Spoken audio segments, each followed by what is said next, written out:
मोलारता means क्या होता है? 1 लीटर विलयन में उपस्थित विलय के मोलों की संख्या, उस विलयन की क्या कहलाता है? मोलारता कहलाता है। पढ़े एक बार फिर से रिवाइज करते हैं। तो मोलारता मीन्स क्या होता है? विलय के मोलों की संख्या बटे विलयन का आयतन लीटर। देखो आपको विलयन अगर बनाना है, अगर मोलारता के हिसाब से विलयन आपको बनाना है तो सबसे पहले आपको मोलारता आनी चाहिए कि मोलारता क्या है। तो मोलारता मीन्स विलय के मोलों की संख्या बटे विलयन का आयतन लीटर में। लीटर में है तो ठीक है, अगर ये ml में होता है तो यहाँ पर हम क्या करते हैं? गुणे 1000 कर देते हैं। ठीक, तो यहाँ पे ऊपर क्या है? विलय के मोलों की संख्या। मोल बराबर क्या होता है? विलय का भार बटे विलय का W अपॉन। ठीक, तो यहाँ पे हमने क्या लगा दिया? फार्मूला बना दिया। फार्मूला क्या है?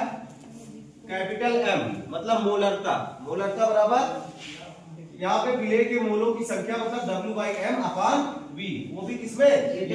अगर ml में होता है तो हम क्या करते हैं? ये M को नीचे भी ला सकते हैं, इसलिए हमें नीचे ला कर W/M इंटू V ml में गुणे 1000।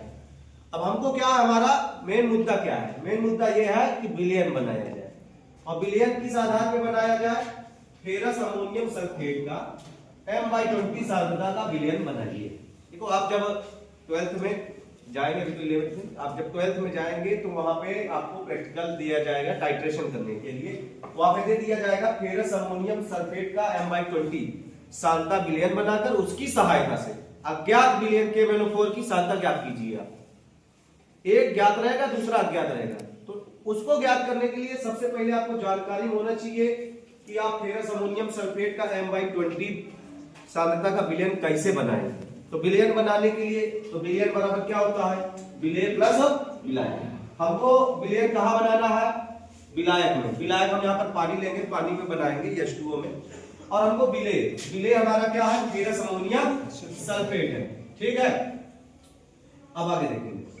फेरस अमोनियम सल्फेट सूत्र क्या होता है? FeSO4 इंटू NH4 का whole twice SO4 into 6H2O। ये किसका सूत्र है? Ferrous ammonium sulphate. देखो हमको विलय, विलय कौन है? Ferrous ammonium sulphate. कौन? Ferrous ammonium sulphate. तो फेरस अमोनियम सल्फेट का जो है, ऐसे तो विलयन जब हम बनाते हैं तो पानी कितना है ये आपको पता होना चाहिए, और उसके साथ साथ आपको क्या पता होना चाहिए? विलय कितना घुलना है। कितना मतलब मात्रा। तो विलय का भार आपको पता होना चाहिए, और दूसरा आपको क्या पता होना चाहिए? पानी की मात्रा कितने में। तो मोलारता कह रहा है 1 लीटर में, तो हम 1 लीटर में अगर हम विलयन बनाएंगे तो पदार्थ का भार कितना होगा। तो इसके लिए आपको W का मान निकालना होगा। ठीक है, अगर लीटर में निकाल रहे हैं तो हम इस वाले सूत्र का उपयोग करेंगे, ml में निकाल रहे हैं तो इस वाले सूत्र का प्रयोग करेंगे। तो यहाँ पर हम इस सूत्र को लगा दिए।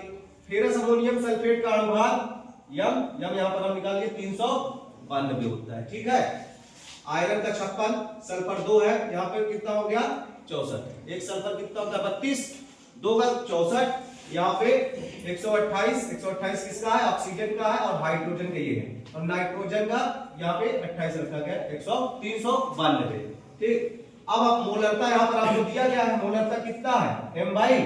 M/20 मतलब 1/20। 1/20 को आप सिंपल करेंगे तो कितना हो जाएगा? 0.05 ग्राम आपका आ गया। अब आप मोलारता बराबर W/M अपॉन V। तो यहाँ पे यम आपको कितना दिया गया है? 0.05, यहाँ पहले से निकाल लिए।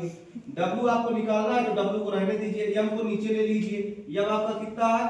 392। ठीक है, 392। तो 392 यहाँ पर आपको रख दिया गया है।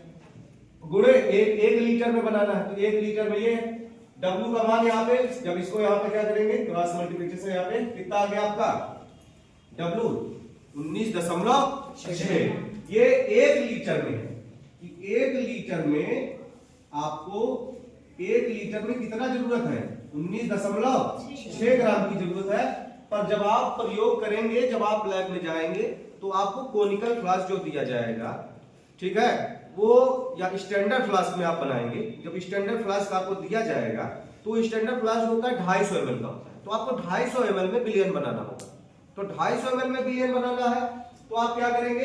तो 1 लीटर में इतना है तो 250 ml में कितना है, इसी को आप क्या कर लीजिए, 4 भाग में कर लीजिए, है ना, क्योंकि 1 लीटर में कितने 250 ml 4, इसको कर देंगे तो कितना आ जाएगा 4.9 ग्राम। तो आपको 4.9 ग्राम फेरस अमोनियम सल्फेट को तौलना होगा, इसीलिए आपको ये सब खरीदने को दिया गया था कि आप एक तोलन नली ले लेंगे, इसी में आप भर करके आप रासायनिक तुला पर क्या करेंगे, तौलेंगे। तो नेक्स्ट आपको कल आपको रासायनिक तुला दिखाया जाएगा कैसे सेट किया जाए। ये इसके साथ साथ आपको इसको भी लेना पड़ेगा, इसको क्या कहते हैं आंशिक बाट, ठीक है ना, इसको फ्रैक्शनल वेट, ठीक है ना। इसमें आपके छोटे छोटे क्या होते हैं बाट होते हैं मिलीग्राम के हिसाब से, समझे कि नहीं। तो ये आपको पहले जानना जरूरी है कि आप मात्रा निकालें, कितना मात्रा में तौलना है, ये आपको आना चाहिए। तभी आपको अभी आपको सीखना है क्या कि आप समझेंगे क्या